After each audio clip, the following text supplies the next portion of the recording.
এই সামনে এসে বসে পড়ো নাই বন্ধুরা, এবার সবাই নামবে।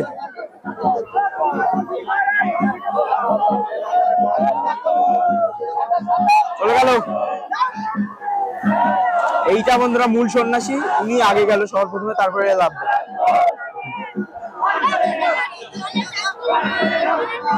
আজ 18ই চৈত্র সোমবার বেলা 12টায় মন্দিরের নির্দিষ্ট সন্ন্যাসীরা শিবপুকুর থেকে শিব ঠাকুরকে উত্তোলন করবে। উত্তোলন করার পরে পুকুর পাড়ে পুজো পাঠ, তারপরে পুজো পাঠ শেষে মন্দিরে আসবে, মন্দিরে পুজো পাঠ ভোগ হবে। বিকাল 4টায় মন্দিরের সন্ন্যাসীরা পায়ে হেঁটে পদব্রজের হালিশহর গঙ্গার ঘাটে স্নান করাতে রওনা দেবেন।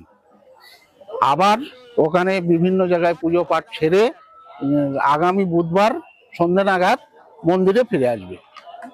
তারপর থেকে পুজো পাঠ শুরু হয়ে গেল। 28শে চৈত্র বৃহস্পতিবার ঘাট সন্ন্যাস পুজো, ঘাট সন্ন্যাস পুজোর থেকে শুরু হয়ে গেল। তারপরের দিন নীলের দিন রাত্রিবেলাতে হাজরা ঠাকুরের চ্যাংশোল মাছ পোড়া দিয়ে ভোগ হবে।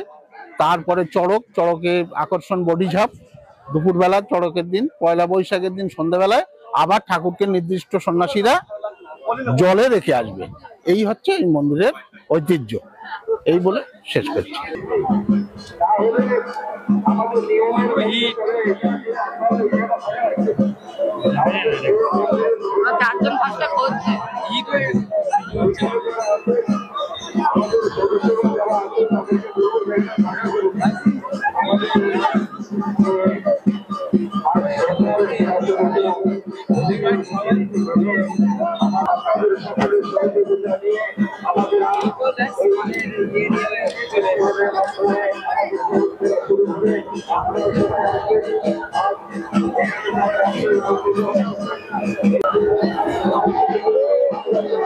তোমরা দেখো একে একে সব সন্ন্যাসীরা পুরো একদম নদীতে নেমে গেল।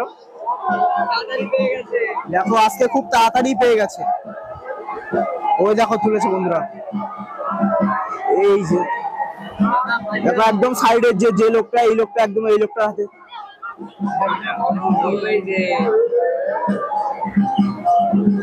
বাবার সাইজ ছোট হয়ে যাচ্ছে, কত লোক।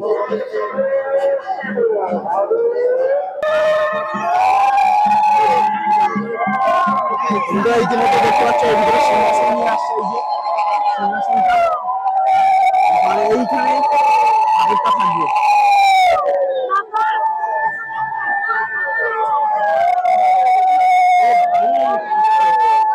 গরমে যা পড়েছে কি বলবো, সেই লেভেলের গরম।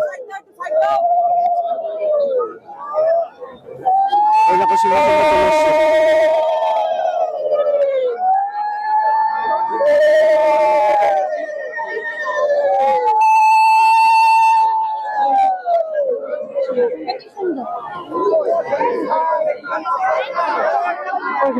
সাইড করে দেন না।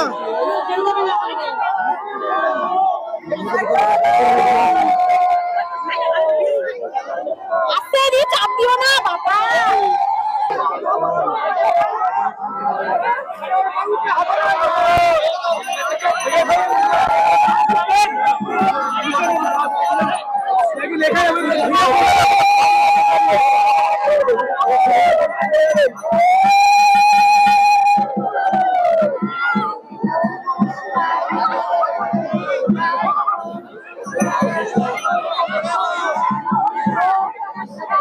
अरे टेंशन के ना थोड़ा दे देखो